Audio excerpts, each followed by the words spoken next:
Hmm, sabar dulu. Jangan buru-buru gitu. Pintu juga belum dikunci. Sebelum lanjut ke dalam ceritanya, seperti biasa absen dulu di komentar ya. Dari daerah mana kamu berasal dan jam berapa kamu nonton video ini. Oke, kita langsung saja mulai ke cerita lengkapnya. Ratri, di usia 37 tahun, adalah wanita dengan aura tenang dan paras yang memikat. Namun kini, ia adalah seorang janda. Perceraiannya dengan suami diselesaikan secara baik-baik. Tidak ada pertengkaran hebat, tidak ada rebutan harta. Hanya sebuah kesepakatan diam-diam untuk melepaskan diri dari janji yang tidak bisa mereka penuhi. Kehadiran seorang anak. Perpisahan yang damai itu justru meninggalkan rasa hampa yang lebih tajam. Ratri kini menghadapi rumah semi mewah di pinggiran kota itu seorang diri. Rumah yang dulunya diharapkan menjadi sarang tawa dan celoteh anak-anak, kini hanya menjadi saksi bisu rutinitas Ratri yang sunyi dan monoton. Kehampaan emosional adalah satu-satunya penghuni yang setia. Rutinitas paginya sederhana dan selalu sama. Membuat kopi, merapikan rumah yang nyaris tidak pernah berantakan, dan merawat taman kecil di belakang. Taman itu adalah satu-satunya pelarian Ratri.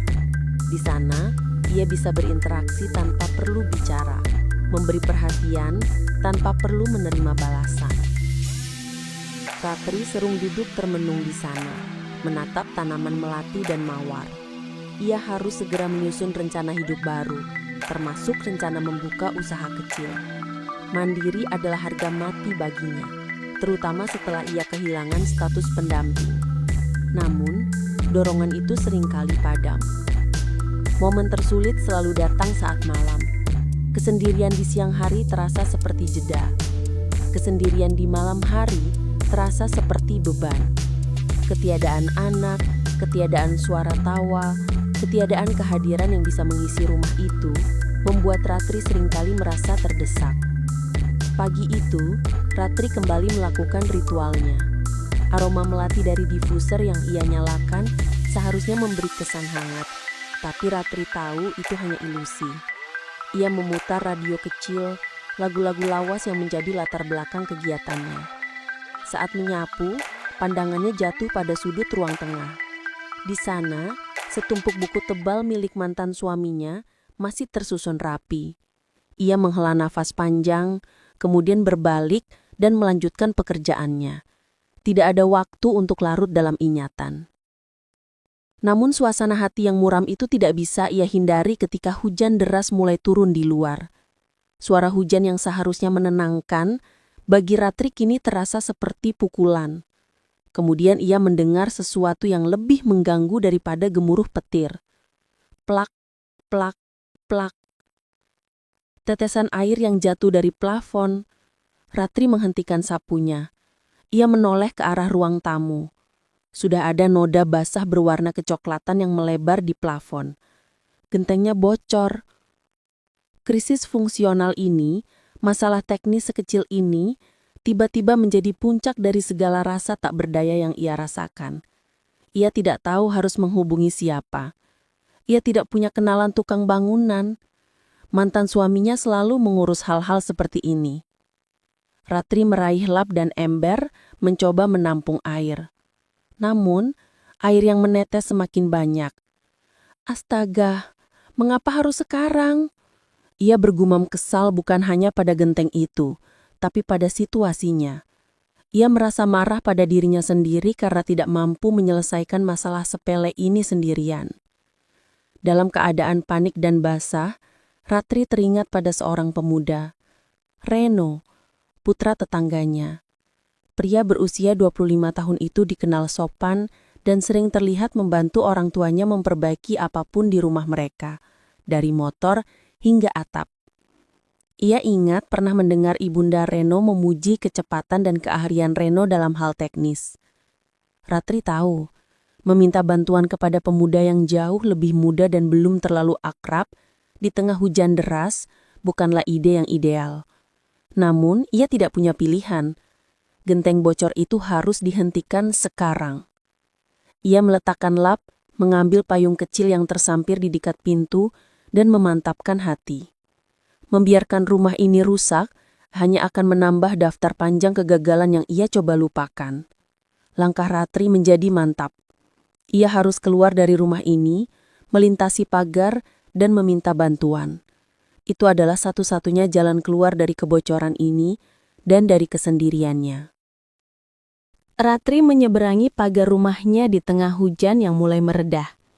Ia membawa payung kecil, tetapi sebagian bahunya sudah basah kuyup. Di depan pintu rumah tetangga, ia mengetuk perlahan. Beberapa saat kemudian, pintu terbuka dan muncullah Reno, pemuda 25 tahun yang sopan, putra dari tetangganya. "Maaf Reno, mengganggu sore-sore begini," sapa Ratri, berusaha terdengar setenang mungkin. "Rumah saya bocor, tepat di ruang tamu.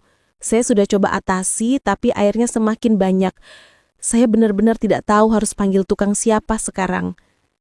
Reno melihat ekspresi Ratri yang campur aduk, antara panik dan malu.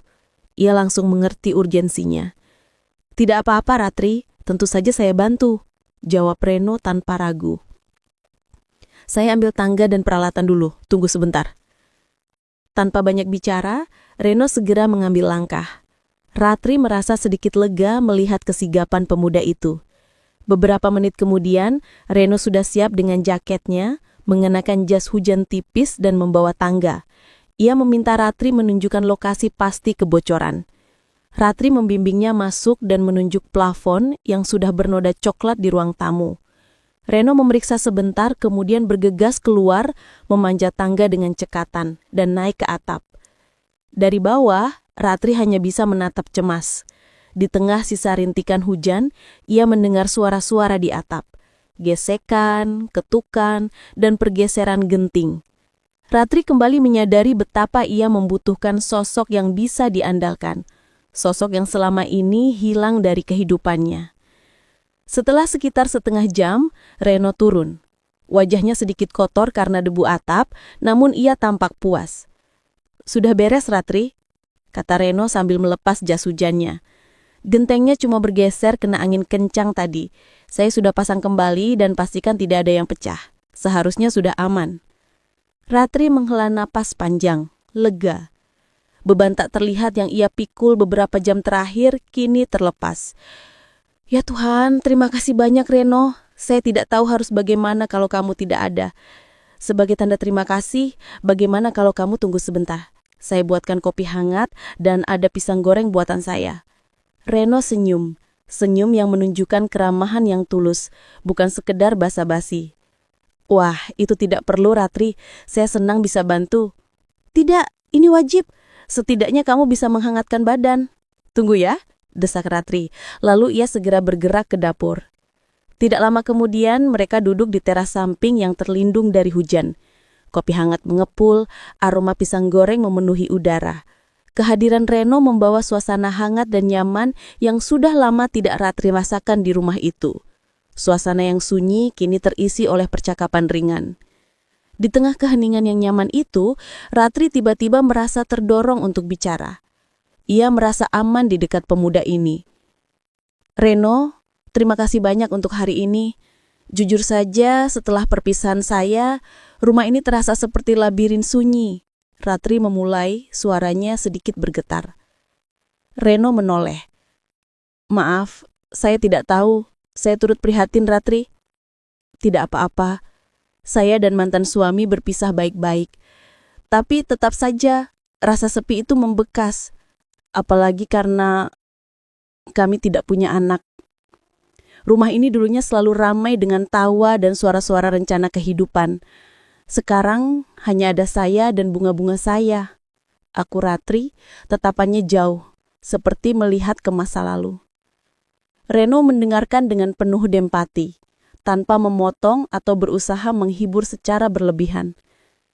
"Saya bisa bayangkan betapa beratnya, apalagi kalau semua masalahnya harus diatasi sendirian." "Ya, tepat sekali," Ratri mengangguk. "Begini Ratri, saya sering di rumah juga. Saya bekerja online, jadi jam kerja saya fleksibel. Kalau ada apa-apa, Atau bahkan kalau kamu hanya butuh teman bicara, jangan sungkan panggil saya.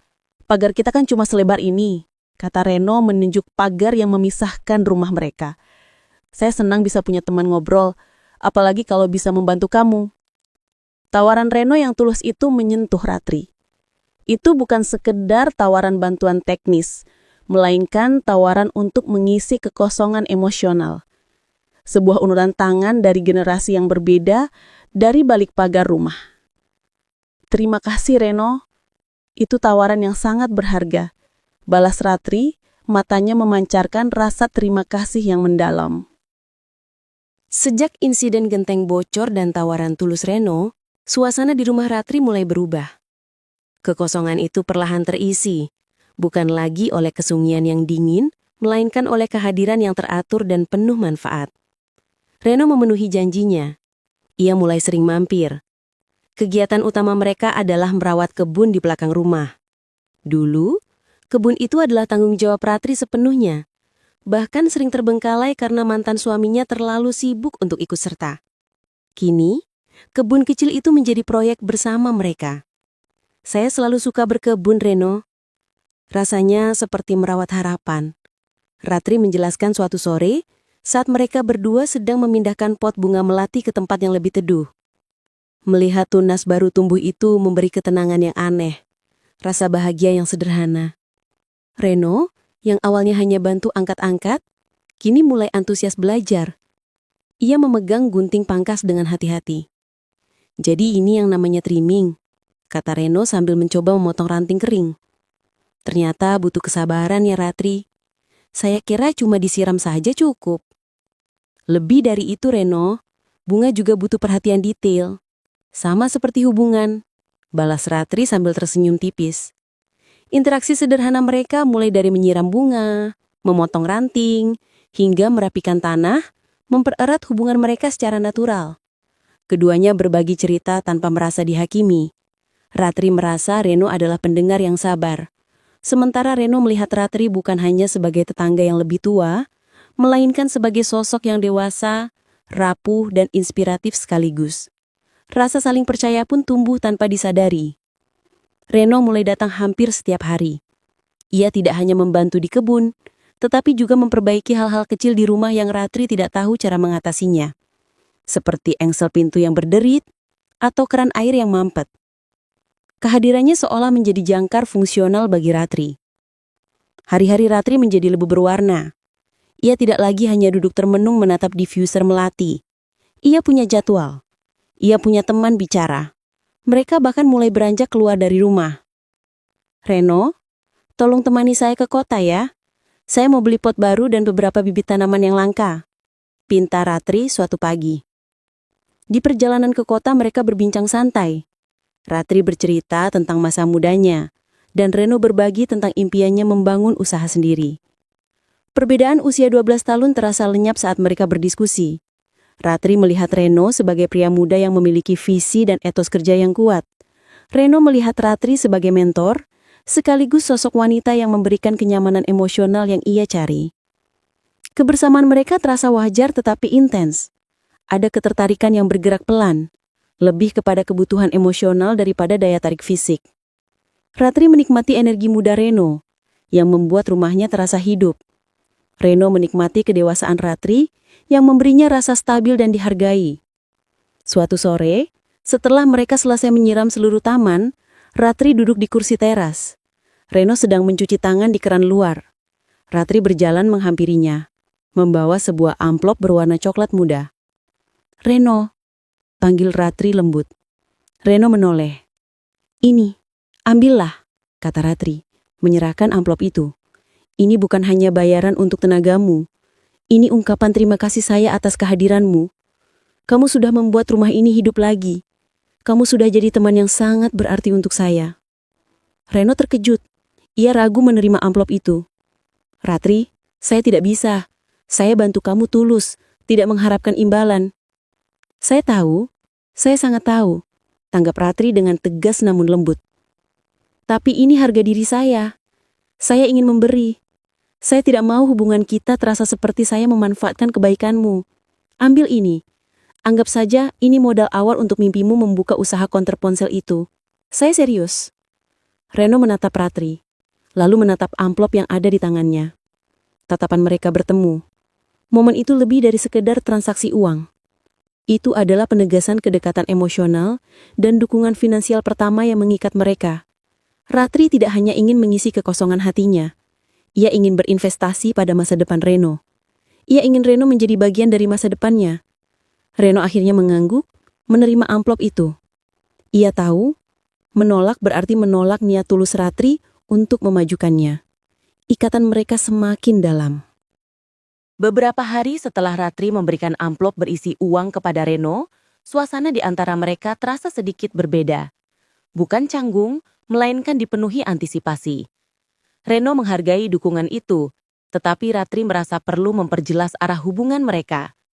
Bagi Ratri, dukungan finansial harus disertai dengan komitmen yang lebih besar. Suatu sore, mereka duduk di teras belakang rumah, tempat biasanya mereka mengobrol sambil ditemani aroma bunga melati. Hari itu, Ratri menyajikan teh hangat dan meminta Reno untuk duduk sebentar setelah ia selesai menyiram. "Reno, saya ingin bicara serius." Ratri memulai, menatap mata pemuda itu dengan tatapan yang tenang namun tegas. Reno segera meletakkan cangkirnya. "Ya, Ratri, ada apa?" "Saya sudah pikirkan ini matang-matang. Kamu sudah sering di sini. Kamu membuat rumah saya hidup lagi. Kamu membantu saya, bukan hanya dengan tenaga, tapi juga dengan kehadiranmu." Ratri jeda sejenak, mengumpulkan kata-katanya. "Saya tidak akan berbasa-basi. Saya ingin kamu jadi bagian dari hidup saya, bukan hanya sebagai tetangga atau teman, tapi sebagai suami." Reno terkejut, tubuhnya sedikit menegang dan matanya membelakak. Ia mungkin menduga Ratri memiliki perasaan, tetapi tawaran pernikahan secepat ini, dari seorang wanita yang usianya jauh di atasnya, jelas tidak pernah ia duga. "Ratri, saya tidak tahu harus bilang apa." Reno terbata. Ratri melanjutkan, suaranya tenang, seolah ia sedang membicarakan rencana bisnis. "Saya tahu ini mendadak, dan saya tahu perbedaan usia kita cukup jauh. Tapi kita sudah mengenal emosi masing-masing. Kita tahu kebutuhan masing-masing. Saya butuh keluarga, saya butuh pendamping, dan saya butuh seseorang untuk melengkapi rumah ini. Saya senang dengan kehadiranmu, Ratri. Sangat senang. Tapi apa kamu yakin? Apa orang-orang akan melihat ini dengan baik?" Tanya Reno menyuarakan kekhawatiran yang ia rasakan. Ratri tersenyum lembut. "Pendapat orang lain itu urusan mereka, Reno. Kebahagiaan kita adalah urusan kita. Tapi ada satu hal penting yang harus kamu pahami sebelum kamu menjawab." Ia mencondongkan tubuh sedikit ke depan. "Kalau kamu mau menikah dengan saya, kamu harus punya harga diri. Kamu tidak boleh hanya dikenal sebagai suami saya yang hidup dari harta atau warisan saya. Kamu harus berdiri di atas kakimu sendiri." Ratri menunjuk amplop yang sempat ia berikan. "Uang yang saya berikan itu bukan uang jajan. Itu modal awal.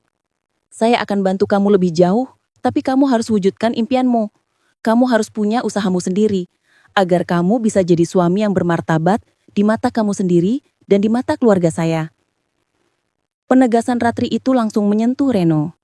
Itu bukan hanya usulan cinta, tetapi juga tantangan untuk masa depan. Ratri tidak memintanya menjadi pendamping yang lemah, tetapi pasangan yang kuat dan setara secara posisi. Reno menarik napas panjang. Ia menatap taman yang mereka rawat bersama. Tempat itu menjadi simbol harapan baru. "Impian saya, Ratri, sejak dulu adalah membuka konter ponsel sendiri. Saya punya keahliannya, saya punya jaringannya." Ucap Reno kini dengan suara yang lebih mantap. "Saya terkejut, tapi saya juga merasa kamu adalah jawaban atas banyak doa saya." Ratri menunggu. Sabar. "Saya terima, Ratri," kata Reno, senyumnya mengembang. "Saya terima tawaranmu, dan saya janji saya akan buat konter ponsel itu sukses. Saya akan bekerja keras, saya mau jadi suami yang pantas untuk kamu, bukan hanya dari sisi emosi, tapi juga dari sisi tanggung jawab." Keputusan itu menjadi titik balik yang krusial. Ratri dan Reno kini terikat oleh janji pernikahan dan janji profesional.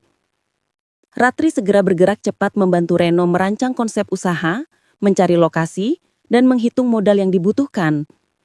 Mereka berdiskusi seperti pasangan yang sedang membangun kerajaan kecil, bukan hanya sebuah rumah tangga. Ikatan mereka, yang berawal dari kebocoran genteng, kini berubah menjadi kemitraan hidup yang kuat, didasari oleh dukungan, rasa hormat, dan cinta terlarang yang kini siap mereka resmikan.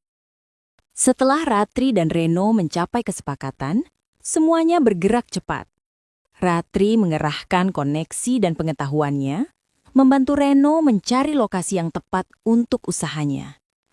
Mereka berdua menemukan sebuah ruko kecil yang strategis, dekat dengan persimpangan jalan utama, tempat yang ideal untuk menjual ponsel dan aksesoris. Dengan dukungan modal dari Ratri, Reno segera merombak ruko itu. Ia bekerja keras siang dan malam. Ratri sesekali datang membawa makanan atau sekedar mengawasi, memastikan Reno menjaga kesehatannya di tengah kesibukan. Ratri melihat api ambisi di mata Reno. Api yang ia sendiri tuntut sebagai harga diri seorang calon suami. Usaha itu akhirnya dibuka dengan nama yang sederhana dan lugas, Renosel. Sejak hari pertama, usaha itu berjalan lancar. Sikap Reno yang jujur ditambah keahliannya dalam perbaikan ponsel membuatnya cepat mendapatkan pelanggan setia. Dalam beberapa bulan, Renosel berkembang pesat. Ia bahkan sudah merekrut beberapa karyawan untuk membantunya melayani pelanggan. Reno telah membuktikan komitmennya. Meskipun sibuk di toko, Reno tidak pernah lupa pada asal mula hubungannya dengan Ratri. Setiap sore, ia selalu menyempatkan diri mampir ke rumah Ratri. Ia akan menyiram tanaman yang dulu mereka rawat bersama, duduk sebentar di taman belakang, dan bercerita tentang pencapaiannya hari itu. Rumah Ratri yang dulu sepi, kini dipenuhi tawa dan cerita baru tentang penjualan, negosiasi, dan impian masa depan. Hubungan mereka kini bukan hanya sepasang kekasih, melainkan dua mitra yang saling mendukung, baik dalam rumah tangga maupun urusan bisnis. Puncak dari komitmen ini harus diraih melalui restu formal. Suatu sore, Reno datang ke rumah Ratri. Tetapi kali ini ia tidak sendiri. Ia membawa kedua orang tuanya. Ini adalah momen krusial untuk hubungan Ratri dan Reno. Di ruang tamu, suasana terasa kaku pada awalnya. Orang tua Reno yang sudah tahu tentang rencana pernikahan ini merasa kikuk.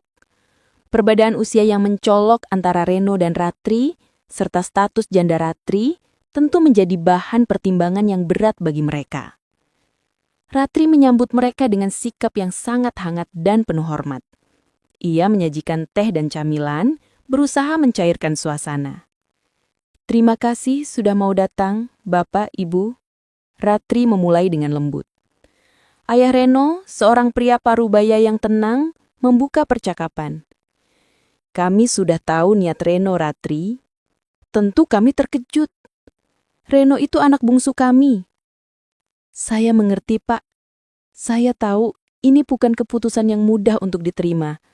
Saya jauh lebih tua dari Reno. Tapi yang saya yakini, saya dan Reno saling mengisi. Saya tidak meminta Reno untuk berhenti mengejar impiannya. Justru saya ingin mendukungnya." Ratri kemudian membiarkan Reno yang bicara.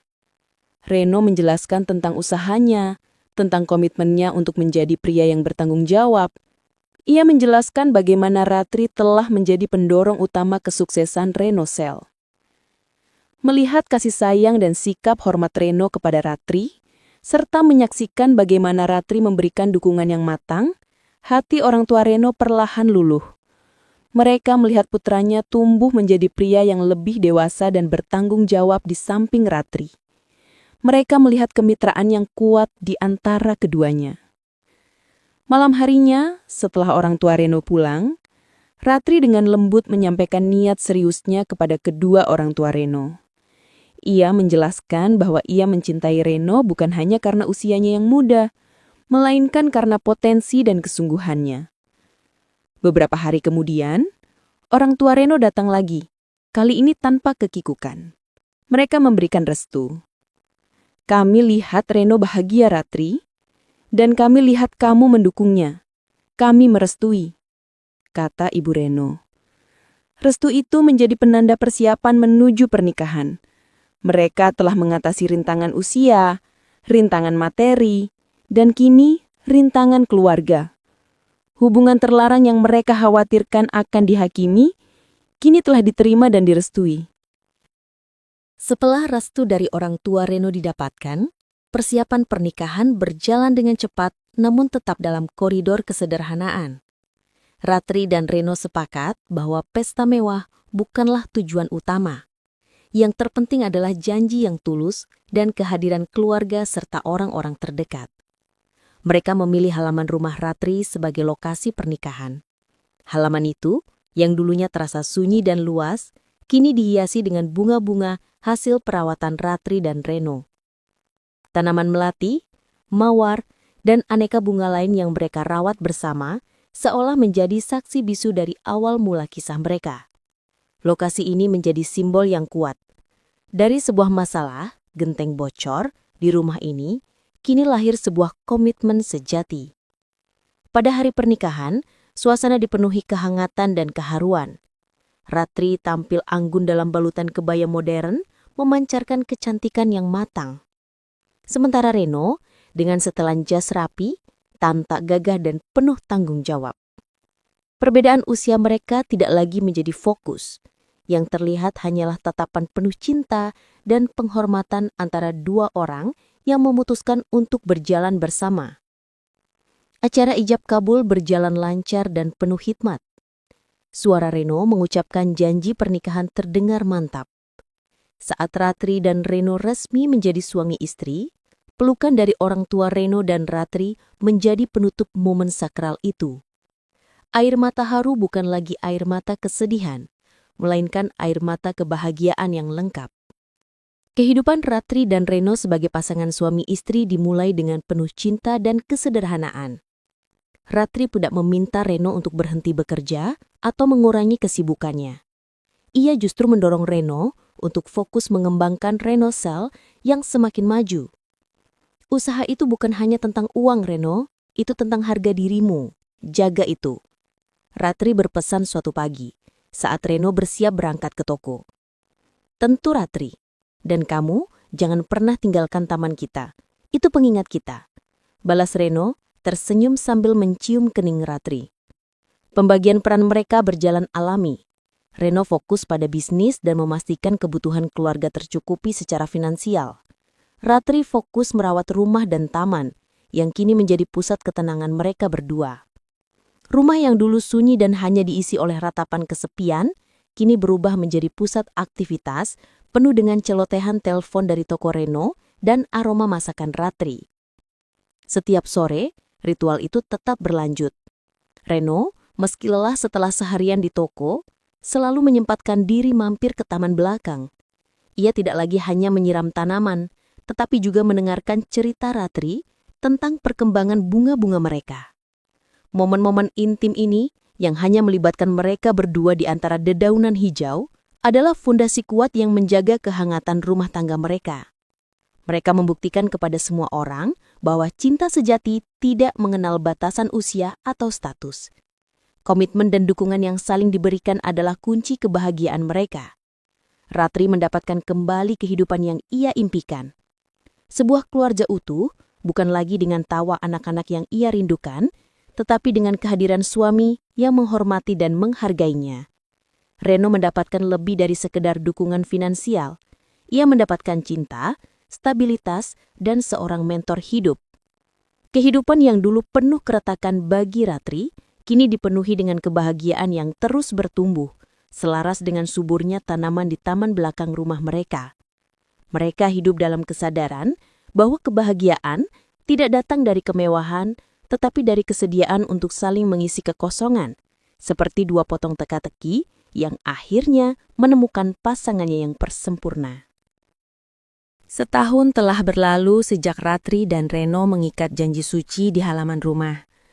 Masa-masa awal pernikahan mereka adalah masa yang sibuk dan penuh penyesuaian. Reno semakin mapan dengan Renosel, yang kini menjadi salah satu counter ponsel teramai di wilayah pinggiran kota.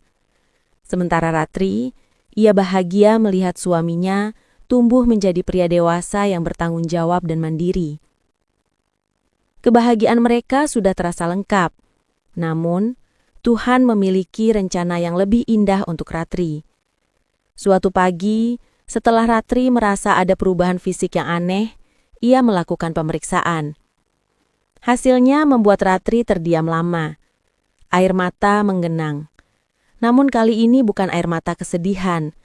Ia hamil. Bagi Ratri, ini adalah anugerah terbesar yang melengkapi segala kekurangan di masa lalunya.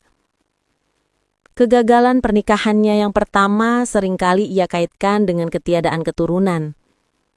Kini, di usia 38 tahun, setelah ia hampir menyerah pada impian memiliki keluarga utuh, Tuhan memberikan jawaban melalui Reno. Saat Ratri memberitahu Reno, pemuda itu langsung memeluk Ratri dengan erat. Matanya berkaca-kaca. "Kita akan punya anak, Ratri," bisik Reno. Suaranya dipenuhi rasa bangga dan haru. "Terima kasih, Ratri. Kamu melengkapi hidup saya." Kehamilan Ratri menjadi momen yang sangat dijaga oleh Reno. Ia mengurangi jam kerjanya di sore hari, memastikan Ratri mendapatkan istirahat yang cukup. Taman belakang mereka yang asri kini bukan lagi hanya tempat merawat bunga, tetapi juga tempat mereka berdua merencanakan masa depan sang bayi. Mereka duduk berdua, berbicara tentang nama, tentang sekolah, tentang bagaimana membesarkan anak dalam suasana penuh kasih. "Saya tidak pernah menyangka rumah yang dulunya terasa hampa dan sunyi, sekarang akan penuh dengan suara tangisan bayi," Ratri berkata pada suatu malam sambil mengelus perutnya yang semakin membesar. Reno memegang tangan Ratri, menatapnya dengan lembut. "Semua itu sudah diatur, Ratri. Kamu dulu hanya butuh seseorang untuk memperbaiki atap yang bocor, dan ternyata Tuhan mengirimkan saya untuk memperbaiki hati kamu." 9 bulan berlalu dengan cepat. Momen yang mereka tunggu-tunggu akhirnya tiba. Ratri melahirkan dengan selamat seorang bayi laki-laki yang sehat dan tampan. Bayi itu menjadi simbol nyata dari cinta terlarang yang mereka perjuangkan. Cinta yang berawal dari rasa kasihan dan dukungan, kini menghasilkan kehidupan baru. Kelahiran bayi laki-laki itu tidak hanya melengkapi keluarga mereka, tetapi juga menutup buku kesedihan Ratri sepenuhnya. Rumah Ratri kini benar-benar utuh.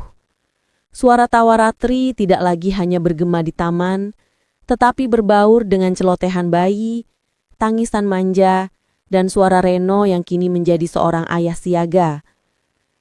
Kisah Ratri dan Reno adalah pelajaran tentang takdir. Ketika Ratri merasa terpuruk dalam kesendirian dan kegagalan pernikahan, ia hanya mencari solusi praktis untuk gentengnya yang bocor. Ia tidak menyangka, di balik pagar rumahnya yang sempit, terdapat jawaban atas seluruh kekosongan hidupnya. Jodoh itu datang dari tempat yang paling dekat, dari sosok yang paling tidak terduga. Semua berawal dari genteng bocor, krisis kecil yang memaksa dua jiwa berbeda usia untuk bertemu.